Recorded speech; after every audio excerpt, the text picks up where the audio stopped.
Hey there, fans of the strange, dark, and mysterious. If you're listening to unwind or drift off, take a breath. This mystery unfolds softly, like someone turning pages in a quiet room. The story of a notebook that sparked unexplained incidents. A slim notebook discovered inside a quiet Chicago library became tied to several unexplained incidents, according to staff statements. It looked harmless at first sight, yet something about its presence unsettled the workers who handled it. Ronan Kessler, a 36-year-old archivist who preferred calm routines, arrived before sunrise, hoping for a slow shift. He liked early mornings when the building still felt half asleep and the halls carried a faint chill that made every sound softer. He planned to sort a few donation carts, then finish catalog updates before the main crowd arrived. It felt like a day that wanted to stay quiet. A security aide handed him the notebook. "Before we begin, tell me, where are you listening from? And what time is it there?" If you're a fan of the dark, the strange, and the mysterious, drop a comment and let me know you're listening. After a visitor reported feeling watched inside the reading room. Ronan did not expect anything troubling, yet when he opened the cover, the air in the office seemed to change. Old pencil names lined the first pages, followed by sudden empty spaces that looked carefully erased. Each gap felt intentional, almost patient, as if the writer wanted certain details to disappear without leaving clean surfaces. He asked the aide who found it, but the visitor left quickly without giving a name. Ronan placed the notebook on his desk while checking older incident logs from the past month. Several reports described minor disturbances in that same reading room, such as empty chairs pulled away from tables or books, nudged out of alignment with no clear cause. Nothing dangerous, yet the repeating pattern troubled him because the reports always mentioned the third row of shelves. The notebook page carried those same words inside a faint erased line that barely showed under direct light. He returned to it and studied the handwriting, which mimicked an older style common in the early 1970s.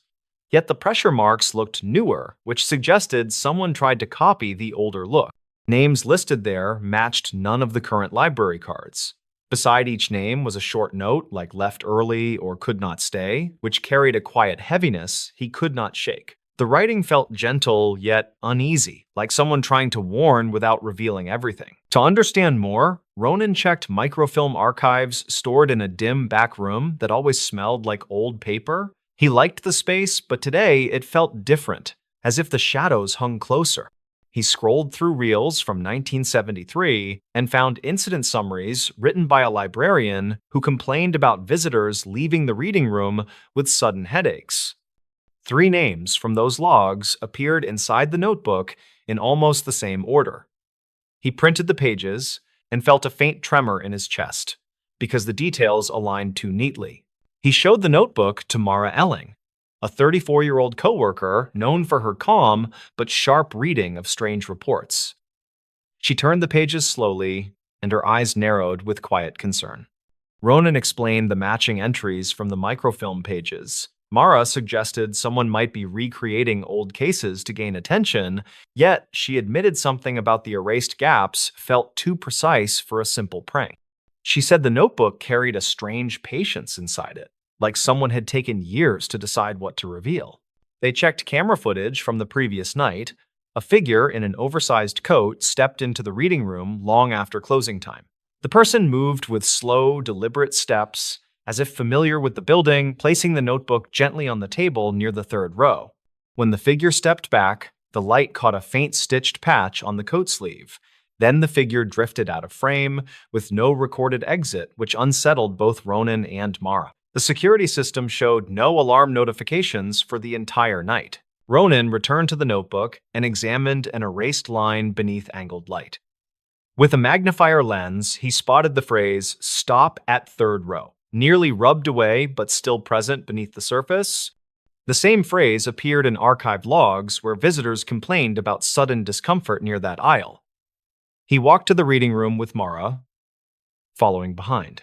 The third row felt colder than the others, and the lights flickered once, even though maintenance reported no issues earlier that week. He knelt near a lower shelf and found a metal tag wedged behind a row of old reference books. The tag looked like a catalog marker used during the early 1980s and carried a number recorded in one erased note of the notebook. The metal felt strangely cool in his hand, as if untouched for years. Mara stepped back quietly, saying the discovery felt too aligned to dismiss. They interviewed two regular visitors who often stayed late. One described feeling as if someone stood behind him while he read, though the room had been empty. Another said she kept glancing toward the corner of the third row because she thought a shape lingered near the shelves. Both visitors looked embarrassed while explaining this, yet the details matched older testimonies from the archived logs. Ronan checked maintenance records covering more than a decade. Several workers reported faint vibrations in that aisle during overnight checks, though no mechanical cause was confirmed.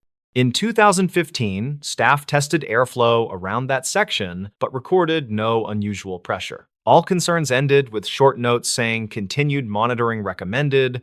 None of them had follow-up pages. Back in the office, Ronan spread the notebook pages beside the printed microfilm summaries. The order of names and dates looked different enough to suggest intention, yet similar enough to prove connection. Mara suggested an old volunteer could have tried to preserve forgotten concerns by leaving trails for future staff. The idea comforted Ronan slightly, but did not resolve the intimate tension around the third row. He checked renovation files from 1998 and found a brief mention of a small chamber sealed behind the reading room wall. An engineer inspected it once and reported outdated ventilation gear, then wrote a final line recommending another evaluation. No additional files existed. It made Ronan wonder whether the notebook writer knew something more about that space. He rewatched the footage and focused on the coat patch. Under enhanced brightness, it resembled a volunteer crest used in the 1980s. The fabric looked worn but carefully kept, which suggested someone who valued old memories. That small clue shifted Ronan's thinking toward past volunteers who might have carried quiet worries for years. He contacted a retired supervisor who remembered a volunteer named Silas Drover. She described him as gentle and persistent about safety concerns inside older buildings. She said he often kept personal notebooks and disliked leaving issues unresolved. Her voice softened when mentioning him, which made the memory feel almost heavy in the air. The next morning, Ronan checked visitor logs and found two late evening entries signed S. Drover. The dates matched the night the figure left the notebook. The name did not prove identity yet. The alignment felt intimate and grounded. It made the mystery less supernatural, but somehow deeper. Ronan prepared an internal report, summarizing every detail. Mara added her own observations, but spoke in a quiet tone, as if unsure the building wanted these matters stirred. Management approved an inspection of the sealed chamber behind the third row scheduled for the following week. As evening settled, Ronan walked through the reading room one more time. The lights dimmed gradually, and the shelves cast long, thin shadows that reached across the floor. He placed his hand on the third row shelf and felt a faint tremble he could not explain. It was not frightening, yet it carried a quiet sadness, as if something inside the wall waited for someone to finally listen. He locked the notebook inside the office safe and stepped outside into the cool night. Wind brushed across the entrance, and the city felt strangely distant. Ronan hoped the inspection would bring answers, yet part of him sensed the truth might remain partly hidden, living quietly in the dim spaces that people rarely notice. He walked toward the train stop, thinking about how a simple notebook carried echoes from decades of silent concern. The story felt dark and intimate, yet still believable, shaped by people who tried to leave warnings without causing fear. He hoped the building would feel lighter soon, though he wondered whether some places keep their secrets not through danger, but through the quiet weight of time itself. The story of what the parking garage counter tallied after closing hours. The late-night counter report from a quiet downtown garage raised concern because its final number exceeded the recorded entries by one. The staff usually trusted the automated arm and digital sensor because both systems maintained stable performance across many uneventful shifts. Larson Pike was 29 and worked evenings while studying mechanical systems, and he preferred slow nights with gentle routines. He liked reviewing class notes between arrivals because the soft hum of the lights gave the garage a steady, calming rhythm. He arrived around 7 in the evening with a small thermos of warm tea that eased him into the peaceful shift. He followed his usual habit by checking every parked row before settling into the narrow office near the entry ramp. He started a clean backup sheet to mirror the digital count, and he enjoyed the quiet comfort that came with simple, steady tasks. The garage felt safe and predictable, which made the night feel like many others he had logged through the previous months. The incident began when the entry arm clicked lightly just before 9, which normally signaled a vehicle approaching the narrow turn. He glanced at the monitor, expecting bright beams from headlights, yet the ramp remained dark with soft shadows across the concrete. He stepped outside to confirm the lane remained empty, and the cool air settled around him with a slow, quiet drift. He returned inside and noted the moment carefully because the digital counter had risen by 1 despite the empty ramp. The complication formed when the camera feed blinked with a faint flicker and a single blurred frame froze for almost a second. The shape resembled a bright smear that did not match the clean outlines produced by normal vehicles during previous shifts. Two nearby shop owners later said the block experienced a brief power dip, though nothing severe enough to interrupt streetlights. Larson replayed the odd frame multiple times while steadying his breath because the stretched shape raised his tension during the quiet office hour. He started a slow investigation by checking each parked vehicle while carrying a small flashlight that cut gentle beams across the rows. He counted 32 cars, which matched his manual numbers before the unexplained additional entry appeared on the digital screen. He inspected the exit lane for potential early departures, and he confirmed the exit arm stayed locked, which ruled out any unnoticed departure. He returned to the office and photographed the counter display before pulling older log sheets from the small drawer near his desk. He searched the older sheets for strange fluctuations, and he found 2 notes from past attendants describing momentary blips that never received full explanations. Those notes appeared during cold nights in 2009 and again in 2013, and both mentioned faint flickers in the camera feed that matched his strange frame. He felt calmer as he read the old notes because they suggested a mechanical answer rather than anything that hinted at something threatening or unpredictable. He called the on-call technician who recommended checking the wiring at the base of the entry sensor while keeping calm, steady movements. Larson walked down the ramp with soft, careful steps and found a faint scrape in the dust beside the sensor housing. The scrape formed a shallow curve, and a thin piece of plastic residue clung to the edge of the housing near the beam. He photographed both marks before returning to the office, where he compared them with old maintenance pictures stored on the office computer. He discovered that the sensor housing once had a loose clip that occasionally shifted when vehicles hugged the turn too closely. Those maintenance notes included warnings about rare beam misfires, which caused counters to climb without real vehicles passing through. The older reports mentioned that bright light could stretch during misfires, which matched the single distorted frame from the earlier flicker. His breathing slowed as the small technical clues formed a path toward a calm, grounded explanation. He checked the upper-level feeds to complete his review, and he noticed a delivery van parked tightly against a support post in the far corner. The bumper appeared slightly cracked in a way that seemed new compared to images from earlier shifts. When he inspected the van, he found a small chipped piece of plastic that matched the residue near the sensor on the ramp level. A witness later shared that the driver liked resting in that spot during long routes and sometimes parked with less care than usual. The twist came when he matched the time of the flicker with the recorded power dip across the block, because both occurred in the same narrow window. A misaligned sensor combined with a minor power fluctuation created the perfect conditions for the beam to fire incorrectly. The stretched reflection in the frame matched the exact pattern described in old maintenance warnings, which eased his remaining tension about the unknown moment earlier. He photographed the bumper, the residue, and the scrape to build a clean report for the following morning. The payoff formed when the technician reviewed the materials and confirmed the beam likely misfired due to the shifted housing. The loose clip allowed the beam to angle slightly into the wall, which created the distorted frame and false reading. The technician scheduled an upgrade to secure the housing and prevent future drift during cold, humid nights. Larson felt relieved because the answer came from simple mechanical faults rather than anything uncertain or threatening. He prepared the final midnight report with calm, steady handwriting because the explanation made sense across every detail gathered during the shift. The small office felt peaceful as the lights hummed above him, and he appreciated how the quiet night settled again after the brief confusion. When he locked the office door, he felt a gentle sense of closure, and he stepped onto the sidewalk with an easy, steady breath. The garage rested behind him in calm silence, and he walked home feeling grounded by the simple truth behind the strange late-night tally. The story of the lighthouse journal that should have been burned. For years, locals repeated a quiet warning about a journal found inside an abandoned lighthouse near a small inlet town. They said the entries felt too clear for a man who reportedly vanished long before anyone realized he needed help. Kalmar Ridge sat close to a rocky shore, visited by hikers who liked the wind but avoided the old tower. That morning, a 32-year-old maintenance worker named Ryland Drescher went out with a simple plan to check weather cables behind the cliffs.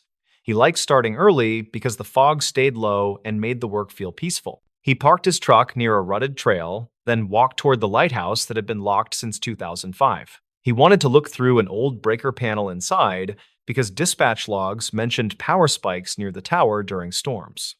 He carried a small toolkit and a radio clipped to his jacket. Rylan reached the door and noticed the lock had been cut by someone recently. He felt uneasy but pushed inside. The air smelled like wet stone and rust, while faint drafts moved through narrow beams of dusty light. He stepped toward a narrow stairwell and spotted something resting against the wall near a broken crate. It was a thick journal wrapped in a torn jacket sleeve. The cover felt damp, but the pages looked surprisingly clean and steady. A name was written inside.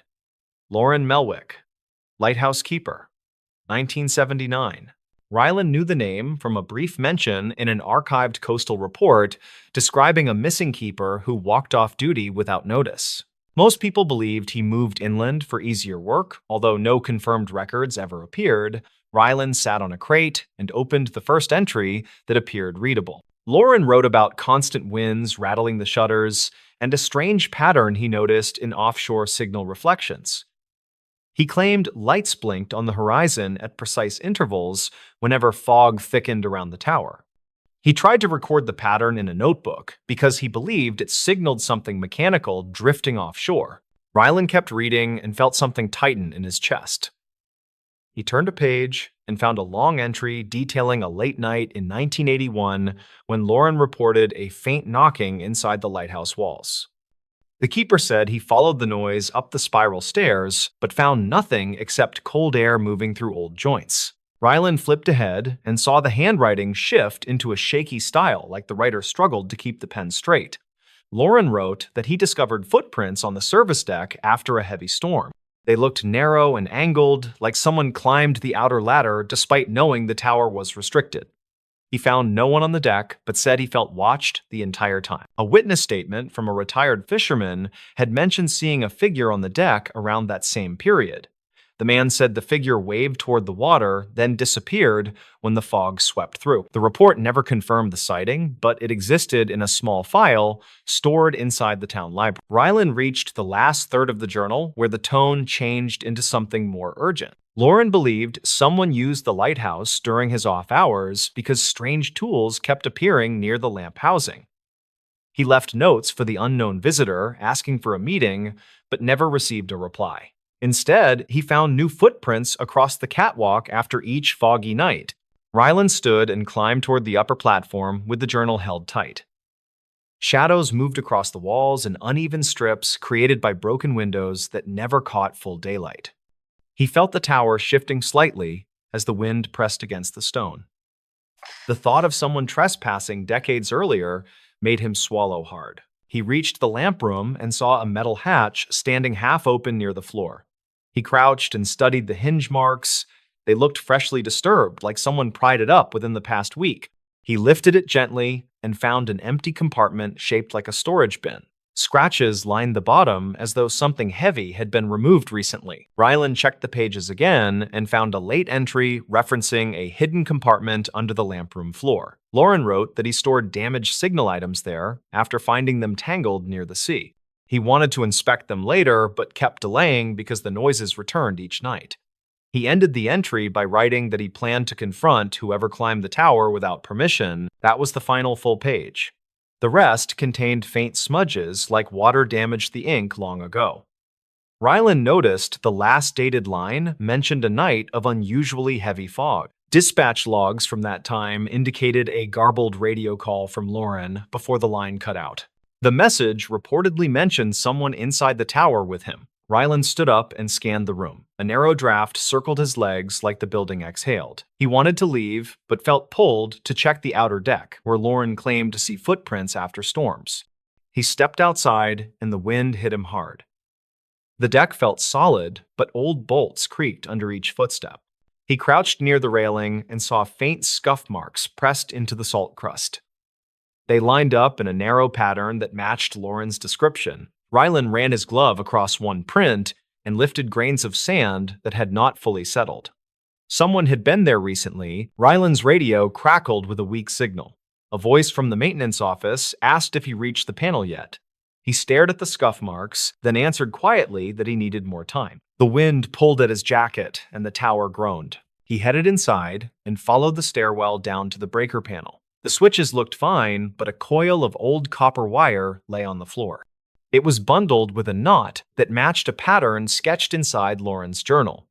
Rylan remembered a note describing how the unknown visitor used that knot when leaving strange repairs around the tower. Rylan felt a shift in the air, like someone moved above him.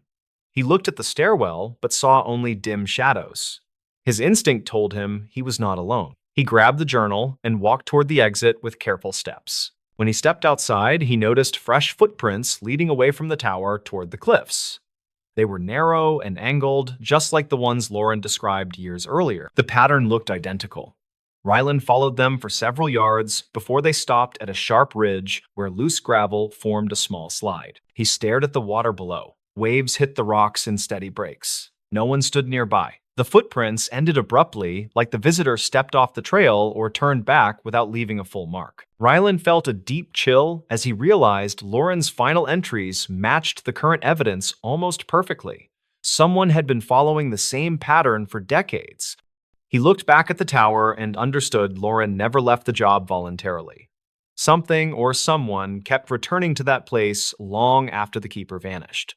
He reported the findings later that afternoon. The office logged his notes with quiet seriousness. Investigators returned to the tower during the next week, but found no active trespasser. They confirmed the footprints and the disturbed hatch, but could not link them to any known person. Rylan kept the journal locked in a storage drawer because he believed the entries needed to stay preserved. He wondered why the visitor repeated the same pattern year after year.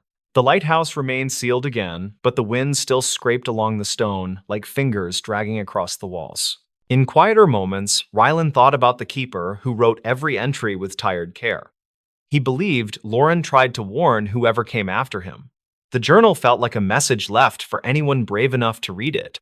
He never claimed to understand it fully, but he knew one thing. The lighthouse held someone's unfinished business, and that business refused to stay buried.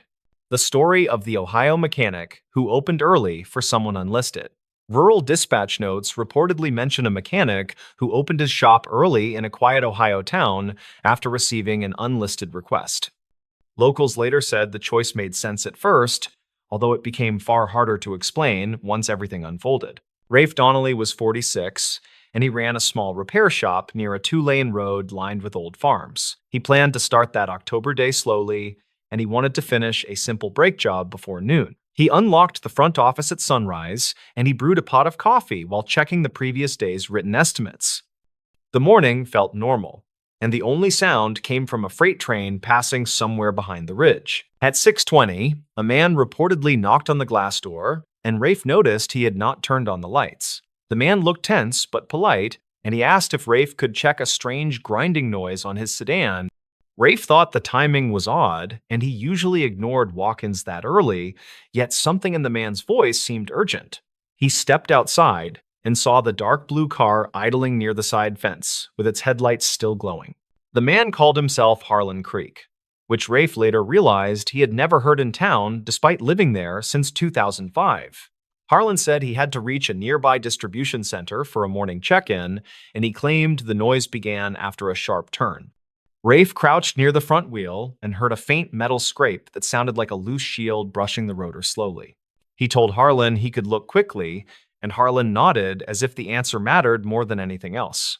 When Rafe opened the hood, he noticed several electrical connectors taped tightly with a type of cloth wrap he had rarely seen. He checked the brake shield next, and he realized the scrape was real, yet something else felt off near the front frame rail. He spotted a patch of fresh dust, and a thin groove suggested that something heavy had been dragged across the steel recently. Rafe asked Harlan when the car last hit debris, and Harlan replied that he could not remember any incident from the past week. A passing jogger named Sloane Ritter later told investigators she saw Harlan pacing near the open garage door while checking his watch repeatedly. She said the man looked anxious, and he kept glancing toward the nearby cornfield like he expected someone to appear. Rafe also noticed Harlan's tension growing, and he asked whether the man felt safe traveling. Harlan forced a smile and said everything was fine, but the answer lacked conviction in a way Rafe could not ignore. Rafe stepped inside to grab a pry bar, and he heard the soft buzz of a phone vibrating inside Harlan's jacket. Harlan answered with a quiet voice, and Rafe heard him say he could not delay further because the mechanic was already checking the wheel. The tone suggested a worried conversation, and Harlan ended the call with a short breath that sounded like resignation. Rafe returned to the car and lifted the shield gently, and that was when he found something new tucked behind the assembly. It was a thin metallic strip, and one side contained faint printed marks that looked like part numbers from older industrial tools. Rafe asked Harlan about it, and the man said he had no idea how it ended up in the wheel housing. Rafe felt a cold wave of doubt, and he discreetly placed the strip on his workbench to examine later. He told Harlan the shield was fixed and the car was safe for travel, and Harlan thanked him while keeping his eyes low. Minutes after Harlan left, Rafe realized the license plate's registration sticker looked slightly misaligned, which bothered him more than expected. Something about the entire encounter felt mismatched, and he locked the shop before driving toward the ridge to think. He remembered a local bulletin from 2021 about stolen industrial prototypes that were never recovered, and he wondered whether the strip related to that case. He called a retired deputy named Claus Mercer, and Claus agreed to meet him near the feed store to review the part. Claus studied the strip carefully, and he said the printed marks resembled an internal code used by a defunct tool manufacturer. He added that several warehouses once stored old equipment along the highway, and he believed someone had been searching those lots recently. Rafe explained the early visit, and Claus said the phone call bothered him because the man acted like he had handlers. They agreed the safest option was checking local security cameras to track the sedan's direction after leaving the shop. An owner of a nearby hardware store pulled footage from a rooftop camera that scanned the road behind Rafe's garage. The video showed Harlan driving north before turning onto a service lane that led nowhere near the distribution center he mentioned. Another camera near a vacant lot captured the sedan, stopping beside an unmarked van before both vehicles left in opposite directions. Claus said the exchange looked coordinated, and he suspected the sedan carried something that needed quick transfer. Rafe returned to his shop that afternoon, and he found fresh tire impressions beside the side fence where Harlan had parked. The impressions did not match Harlan's sedan, and they looked deeper, as if from a heavier vehicle stopping after Rafe stepped inside earlier. He checked the ground again and discovered a small scrap of the same cloth tape he noticed on the connectors under the hood. He realized someone else had approached the car quietly, possibly watching him while he worked. Claus later contacted an old coworker who once inspected abandoned industrial sites along that highway. The coworker said one site stored outdated measuring devices that carried experimental tracking modules from the late 1990s.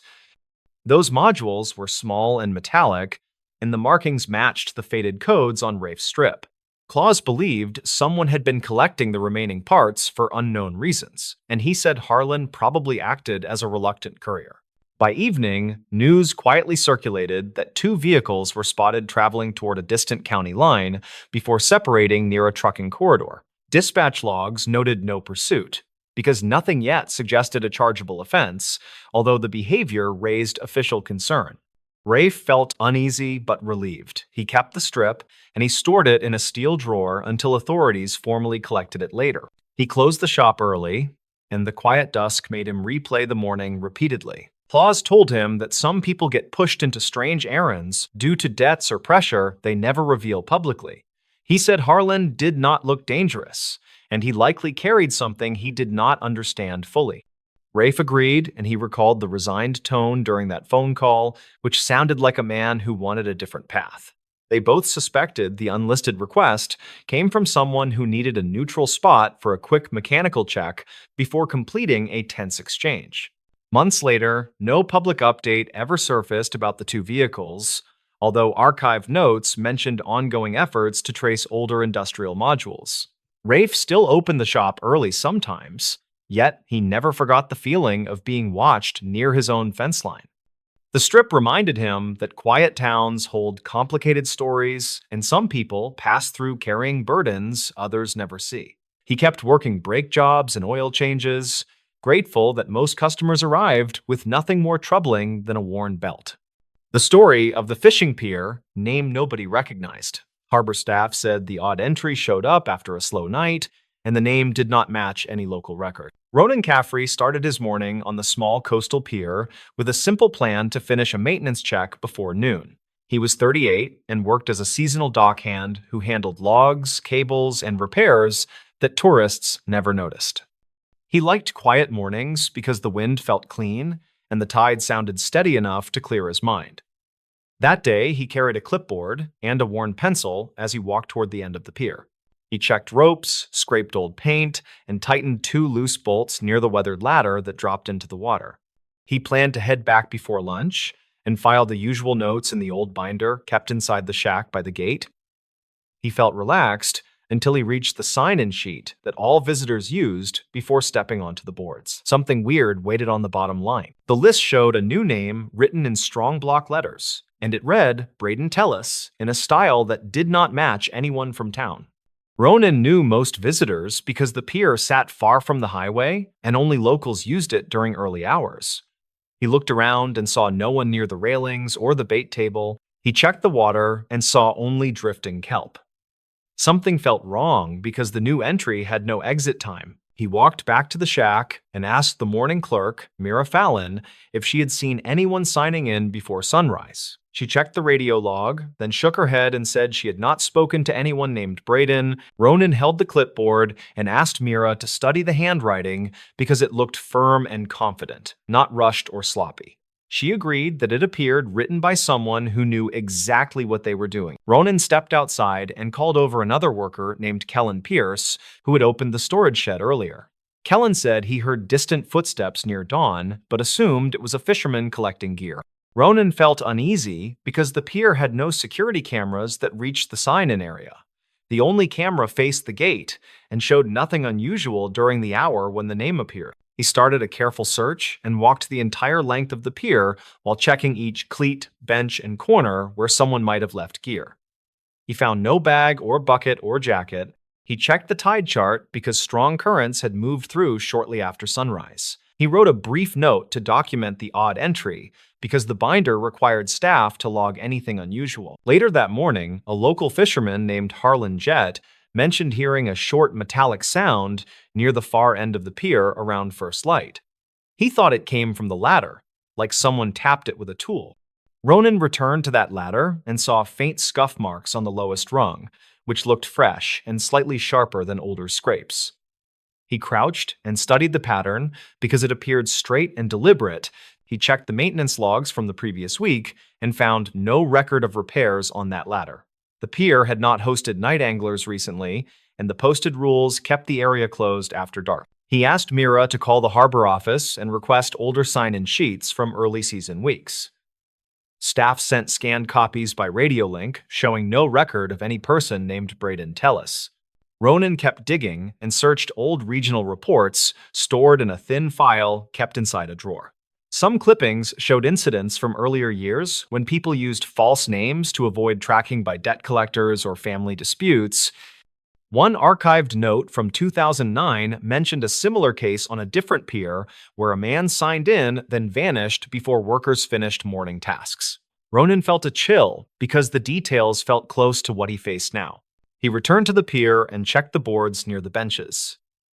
A small damp patch remained near the railing, shaped like someone rested a bag there before leaving in a hurry. He touched the wood and felt a faint chill that did not match the warming sun. He looked down through the gaps between boards and saw something pale caught against a support beam. With help from a long hook, he retrieved a scrap of thin, waterproof paper that looked torn from a map. The piece showed a fragment of a coastal outline with a hand-drawn arrow near a spot south of the pier. The ink looked smudged but recent. Ronan held the scrap and studied the signature corner, where faint letters hinted at the same strong block style seen on the sign-in sheet. He showed Mira the scrap, and they agreed to compare it with the sign in handwriting. The strokes lined up in width and pressure based on a basic visual check. Ronan wondered if the unknown visitor had been mapping currents or scouting the coastline before daylight. He asked Kellen if anyone had reported a missing kayak or small craft. Kellen said no rentals were booked that morning. Ronan considered the idea that the visitor might have climbed down the ladder to enter the water, but that felt risky because the current had been strong. He checked the lower rungs again and saw a thin line of dark residue that did not match the usual algae. It looked like residue from a rubber sole. He noted that detail and added it to the binder entry. By midday, the harbor office sent a short message confirming no marine distress calls during the night. Ronan stood by the railing and watched the water move with slow rhythm. Something about the torn map piece bothered him, because the arrow pointed toward a small inlet known for hidden tide pools. He remembered a rumor from earlier years involving a researcher who collected samples along that stretch. He contacted an older fisherman named Rafe Lorimer, who knew local stories better than anyone. Rafe said a man visited the pier many years earlier and asked for directions to the same inlet. Some believed he studied rare algae that grew only during certain tidal patterns. Rafe said the man vanished after a storm and no one learned his full name. Ronan felt his chest tighten because the old description mentioned a habit of writing in firm block letters. Ronan collected every detail he had gathered and walked to the inlet during the afternoon low tide. The sand felt cool and the air carried the faint smell of seaweed. He searched along the rocks and found a narrow crevice hidden behind a cluster of barnacles. Inside the crevice, he found small shards of waterproof paper matching the scrap from the pier. The shards showed more of the same drawn coastline and two unfinished lines that looked like marked routes. He placed the fragments in a plastic sleeve and returned to the pier. When he reached the shack, he found Mira staring at the sign-in sheet with a confused look.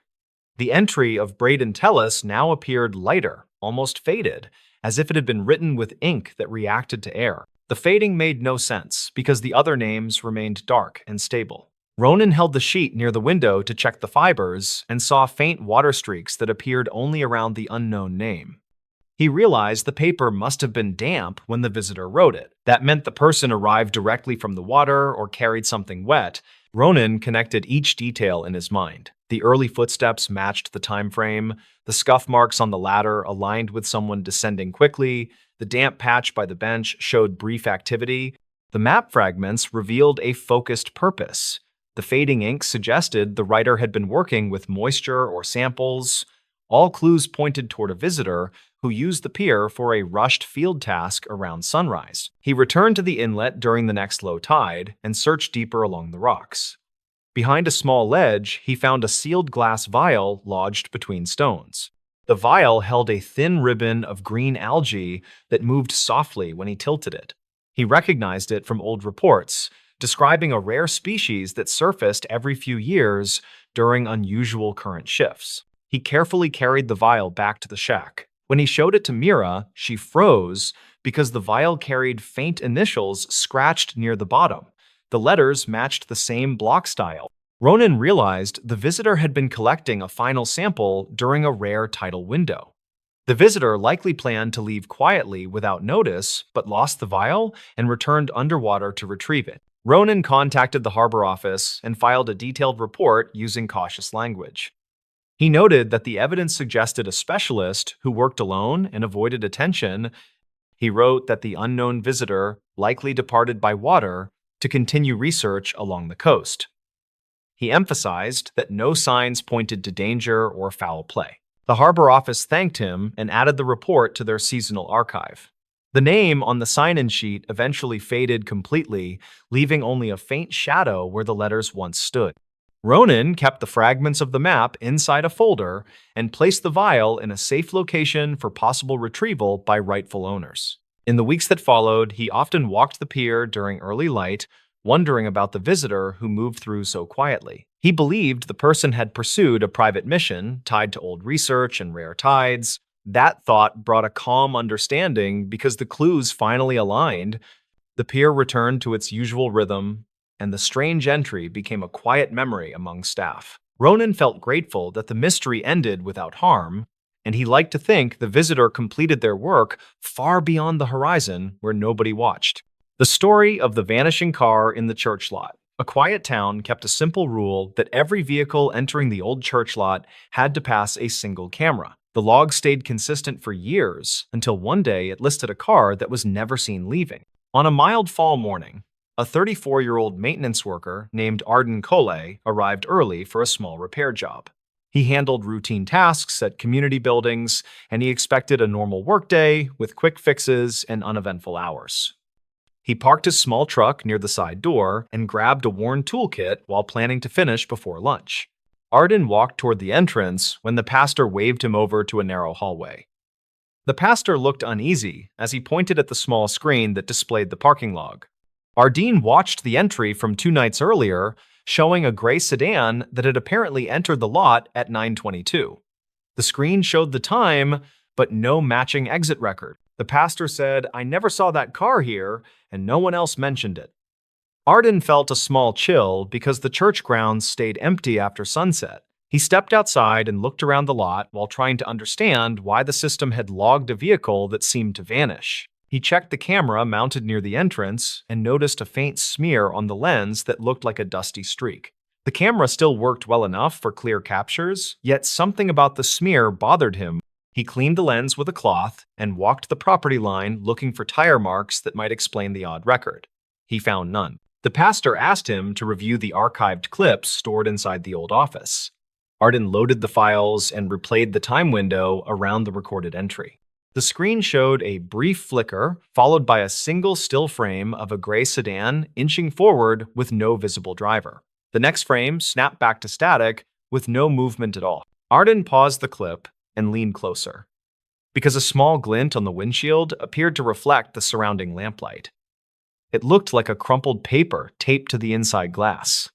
He saved the frame and printed it for a better look, while trying to decide if the image resulted from a timing glitch or something more deliberate. He walked outside again to retrace the path that a car would normally take. The driveway passed between 2 trees and curved toward a painted arrow that guided drivers behind the main hall. Arden crouched near the trees and noticed a broken twig and a small patch of disturbed soil near the root of the older tree. The marks did not form a full track pattern, yet they seemed fresh. A woman from the neighborhood named Nelia Grant walked up the sidewalk and greeted him. She mentioned that she walked her dog past the church every night and recalled seeing a faint flash near the gate 2 nights earlier. She said, "I thought the bulb popped or something." Arden thanked her and wrote her comment in his small notepad. He returned to the office and compared the timing of the flash she mentioned with the recorded entry. The timestamp lined up almost exactly, which made him wonder if the camera reacted to a sudden burst of light rather than a moving vehicle. He replayed the clip again and noticed the sedan image lacked shadows on the pavement. It looked more like an old photograph briefly projected onto the frame. Arden opened older log entries to see if the system had shown similar anomalies. He found a record from late spring that also listed a brief car entry with no exit. That clip showed a different vehicle with equally strange lighting. He printed that frame too and placed it beside the new one. Both images shared the same off-balanced glare near the headlights. He called the small security company that serviced the camera years earlier. The technician on the line told him the older model sometimes captured stray reflections from metal surfaces during bright flashes. The technician added that the issue usually required a specific angle and sudden light, which did not happen often. Arden considered that explanation, yet the camera angle had not changed in years, so two identical events months apart felt unusual. He walked behind the church to check a tiny storage shed that sat close to the fence. The pastor mentioned that teenagers sometimes tried to sneak cigarettes there. Arden opened the door and found an old folding table with a dusty portable projector. Someone had left a cracked plastic screen leaning against the wall. He noticed faint scrape marks on the ground, as if someone had dragged the screen outside recently. He carried the projector into better light and saw that the bulb had burst. He checked the cord and realized someone had run it through a gap in the fence toward the vacant property next door. He followed the cord until he reached a patch of bare earth behind a row of bushes. Footprints led toward the sidewalk, then disappeared. Arden returned inside to compare the sedan image with the projector lens. The size matched closely with the dimensions needed to cast an image onto the camera area. He suspected someone had projected a grainy photo of a car toward the driveway to trigger the motion detector. He checked the printed frame again and noticed the sedan resembled a model sold in the late 1990s based on the narrow grille and rounded corners. The pastor remembered that a local man named Ruel Chaston used to drive a similar car before he moved away around 2009. Ruel had been part of a small volunteer group that met at the church before a quiet dispute pushed him away. The pastor said he never caused trouble, but he left angry. Arden asked if anyone had old contact information, but the pastor said he lost touch years ago. Arden researched archived town records and found a brief note about Ruel working seasonal jobs before leaving the region. He also found a comment in an old community forum mentioning that Ruel felt upset about how the volunteer group dissolved. Arden wondered if someone might be using an image of the car to stir memories or unsettle the pastor. He checked the projector again and noticed a faint sticker on the side from a rental store that closed around 2007. The pastor confirmed that the church stored old donated equipment for years without checking each item. Arden looked through donated boxes behind the shed and found a folder with printed photos of Ruel's old sedan. The photos looked faded and matched the grainy quality seen in the captured frame. He realized that someone had prepared the projector using one of those photos and aimed it toward the driveway on two separate nights. The flash that Nelia saw likely came from a power surge when the projector bulb failed. The glitch triggered the camera and produced the bizarre entry log. Arden told the pastor that someone likely wanted to remind him of the dispute from years ago. The pastor paused and admitted that he had received an unsigned letter last spring asking for a private meeting about past decisions. He never responded because the letter lacked a clear name. Arden suggested giving the police a summary, but also noted that the event probably came from frustration rather than a real threat. Investigators later confirmed that no gray sedan entered the lot on either night. They also found no signs of forced entry. They requested the old photos for further review, but never located the person responsible for the projection trick. The pastor eventually replaced the outdated camera and cleared the storage shed to prevent similar issues. Arden finished his repairs that afternoon and packed his truck while thinking about how a simple image could unsettle an entire community. He looked at the empty lot and felt a quiet sense of closure because the mystery relied on old resentment rather than something dangerous. He drove away with the printed frames tucked in his folder as a reminder that even simple tools can create convincing illusions when used at the right moment. The church returned to its usual calm routine, and the log stayed normal for weeks. The unexplained entry faded from conversation, yet Arden kept one steady thought. Not every strange record signals a deeper threat. Sometimes it only reflects an old story that someone refuses to let go. The story of the maintenance call no one should have logged. A security team once claimed a phantom maintenance request appeared inside an automated console linked to a long-closed site.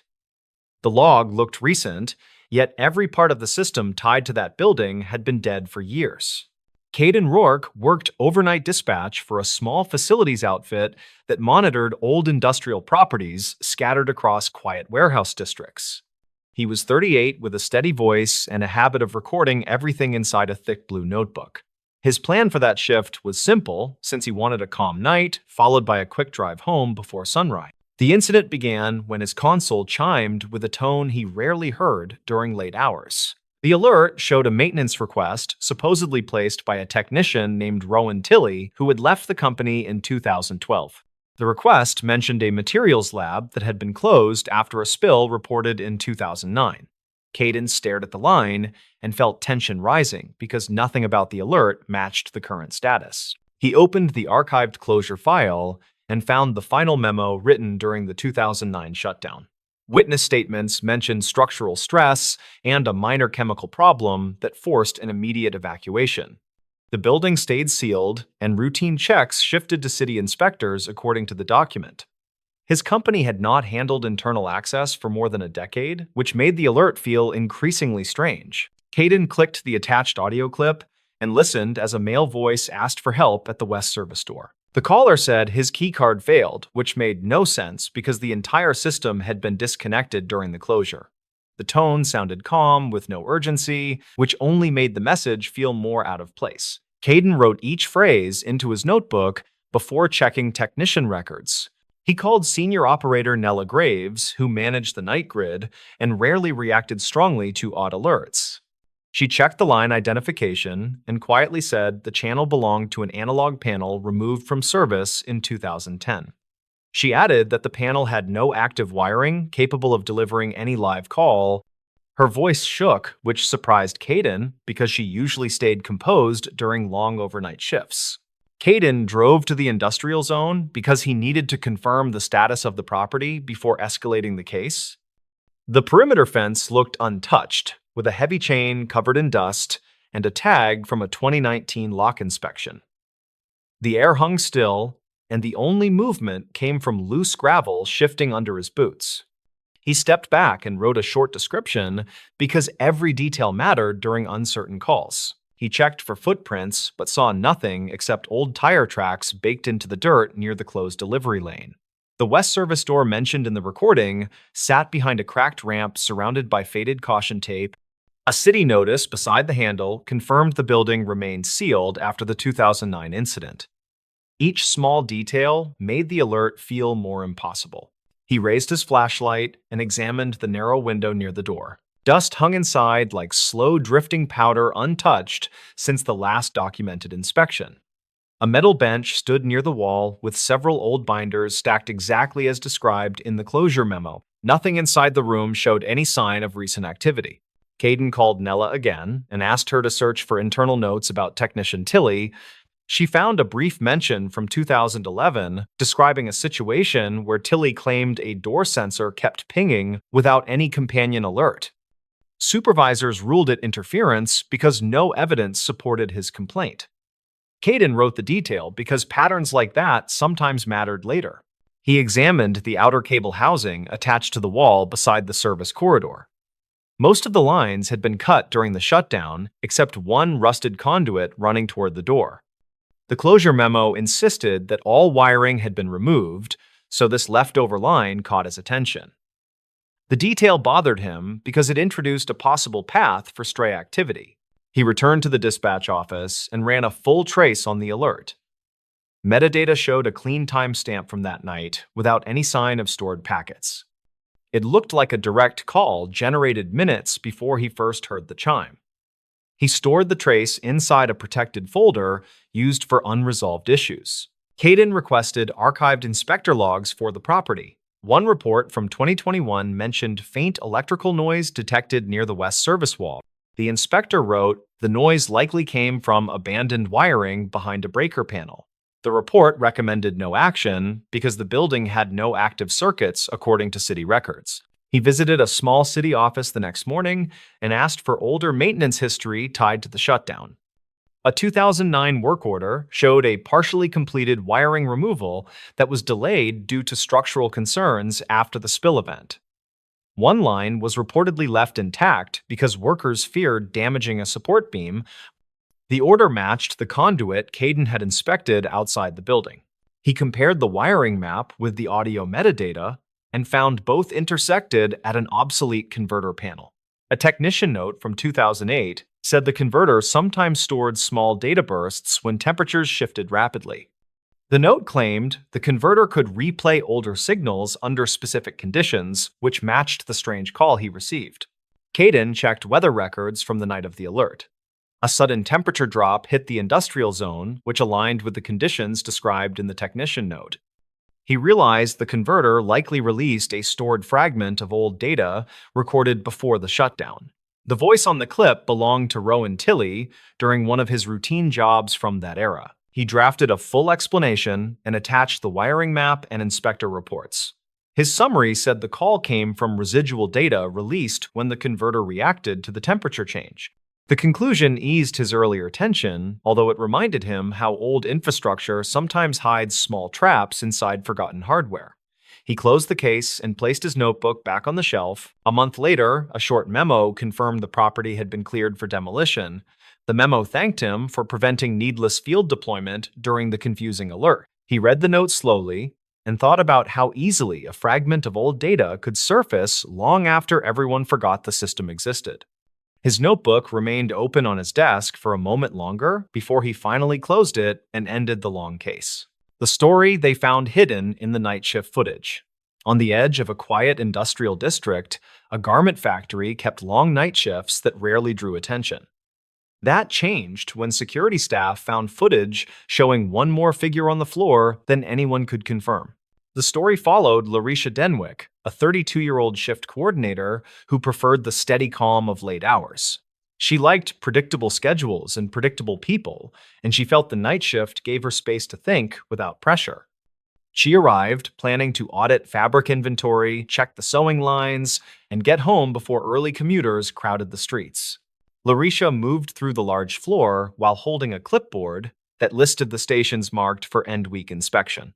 She listened to the steady rhythm of machines that made the space feel almost like a single breathing creature. Workers nodded at her while adjusting spools, and she leaned down to help a younger machinist rethread a stubborn needle. She smiled, then walked toward the small office near the north wall. Her plans shifted when the lights flickered during the handoff between teams, and every monitor on the west side went dark. A few workers grumbled, while someone joked that the building wanted a night off more than they did. Power returned quickly, yet the flicker forced Larisha to restart the monitoring software that tracked badge pings and station activity. The system loaded slowly and displayed a strange detail that showed one extra badge on the floor, even though no new worker had clocked in. The reading placed the badge at Station 10, which had been shut down since 2018 due to unresolved wiring issues. Larisha thought it could be a leftover record that survived a previous update, yet the ping refreshed every minute with no name listed. She walked toward Station 10 with careful steps while the hum of machinery softened behind her. The far corner felt colder than the rest of the floor, and the closed station held dust that settled thickly on the unused frames. She checked behind the line, then crouched to confirm no tools had been moved, but everything looked untouched. She tried to reassure herself by saying the system probably pulled old data from an archived entry. When she returned to her desk, she opened an older folder that held maintenance notes from the year Station 10 was retired. The notes mentioned odd readings during several nights in 2018 and referenced a temporary halt recorded by a supervisor who later transferred out. The folder also held a flash drive that had been labeled as the final record of that station before shutdown. Larisha plugged in the drive and waited for a set of short video clips to load, and several thumbnails showed a dim corner with scattered threads. The final clip displayed a faint silhouette near the retired line, and the timestamp matched a stormy night reported in dispatch logs from that year. No one filed any incident report for that clip, and the folder never explained why it remained unreviewed. Furious and uneasy, Larisha stepped away from her office and approached a veteran machinist named Alton Wire, who had worked every shift rotation for more than 20 years. Alton remembered a period in 2018 when several workers felt watched near the west wall. He said he once heard footsteps behind that station, even though he knew everyone else had gone home early. He shrugged, then said it could have been air pressure, moving scrap bins. Larisha returned to Station 10 while holding a small handheld scanner that read Live Badge Signals. The scanner blinked twice, then displayed the same anonymous code that matched the system's unexplained entry. She waited for a moment while listening to the quiet, then the scanner flicked off as if the signal had vanished. She felt a sharp chill across her shoulders, despite the warm air flowing near the active stations. Back at her desk, she dug deeper into archived attendance lists that stretched back more than a decade. One name appeared repeatedly on late logs from 2017 through early 2018, yet the employee never signed out on the last recorded night. The note said the worker often stayed alone during slow hours to finish personal quotas, and the incomplete sign-out had been marked as a clerical error. Larisha cross-checked the badge code with an old personnel sheet and found that the code matched a badge that was never returned after Station 10 shut down. She examined the photo attached to the file, which showed a tired-looking man who kept his shoulders tilted as if he avoided cameras whenever possible. Nothing in the file suggested any major event, and no one reported him missing after he left the job. She knew she needed confirmation from security, so she walked to the guard booth and asked to review the live split-screen feed of the North Floor.